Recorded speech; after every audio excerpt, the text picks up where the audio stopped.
Hiroshima पद्यांशों के अर्थग्रहण और प्रश्नोत्तर।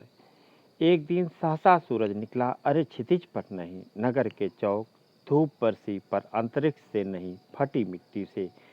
छायाएं मानव जन की दिशाहीन, सब ओर पड़ी। वह सूरज नहीं उगा था पूरब में, वह वर्षा था सहसा बीचों बीच नगर के। काल सूर्य के रथ के पहियों के जो अरे टूट कर बिखर गए हों दसों दिशा में।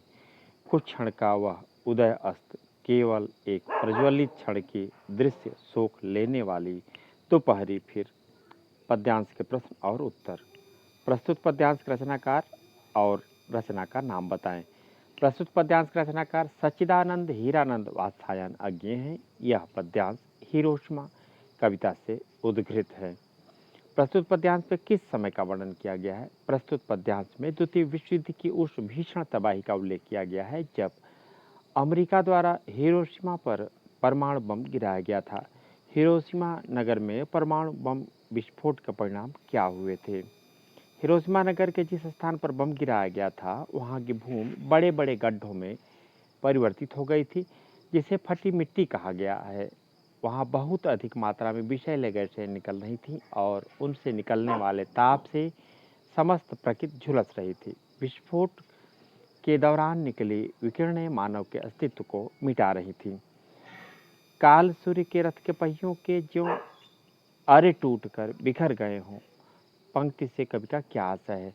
परमाणु विस्फोट के पश्चात सूर्य का उदय प्रतिदिन की तरह पूर्व दिशा से नहीं हुआ था, वरन उसका उदय अचानक ही हिरोशिमा के मध्य स्थित भूमि से हुआ था।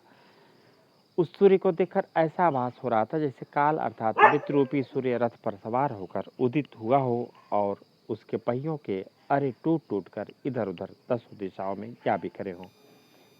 काल शब्द के तीन पर्यायवाची समय, क्षण, वक्त। छायाएं मानव जन की नहीं मिटी लंबी होकर, मानव ही सब भाप हो गए। छायाएं तो अभी लिखी हैं, झुलसे हुए पत्थरों पर उजड़ी सड़कों की गच पर। मानव का रचा हुआ सूरज मानव को भाप बनाकर सोख गया। पत्थर पर लिखी हुई यह जली हुई छाया मानव की साखी है। पद्यांश के प्रश्न और उत्तर। प्रस्तुत पद्यांश का भाव स्पष्ट करें। प्रस्तुत पद्यांश के माध्यम से मानव द्वारा विज्ञान का दुरुपयोग किए जाने पर दुख जताया गया है, ताकि परमाणु बम गिराने जैसी मानव विनाशी गलती की पुनरावृत्ति न हो पाए। कवि ने आकाशीय सूर्य की तुलना मानव निर्मित सूर्य से किस प्रकार की है? कवि आकाशीय सूर्य से मानव निर्मित सूर्य की तुलना करते हुए कहता है कि आकाश का सूर्य हमारे लिए वरदान स्वरूप है, उससे हमें जीवन मिलता है, परंतु मानव निर्मित सूर्य परमाणु बम अति विध्वंसक है, क्योंकि इसने अपने विकिरणों से मानव को वाष्प में परिवर्तित कर उसकी जीवन लीला ही समाप्त कर दी। छायाएं तो अभी लिखी हैं, झुलसे हुए पत्थरों पर। पंक्ति का आशय स्पष्ट करें। परमाणु विस्फोट के दुष्परिणाम स्वरूप उत्सर्जित विकिरणों ने मानव को जलाकर वाष्प में बदल दिया, किंतु उनकी छायाएं लंबी होकर भी समाप्त नहीं हुई हैं। विकिरणों से झुलसे पत्थरों तथा क्षतिग्रस्त हुए सड़कों की दरारों पर वे मानवीय छायाएं आज भी विद्यमान हैं और मौन होकर उस भीषण त्रासदी की कहानी कह रही हैं।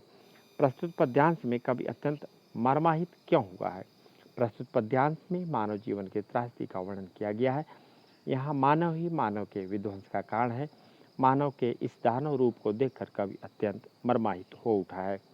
प्रस्तुत पद्यांश में कौन सा रस है? मानव जाति के विध्वंस के कारण शोक की स्थिति उत्पन्न हुई है, अतः प्रस्तुत पद्यांश में करुण रस है।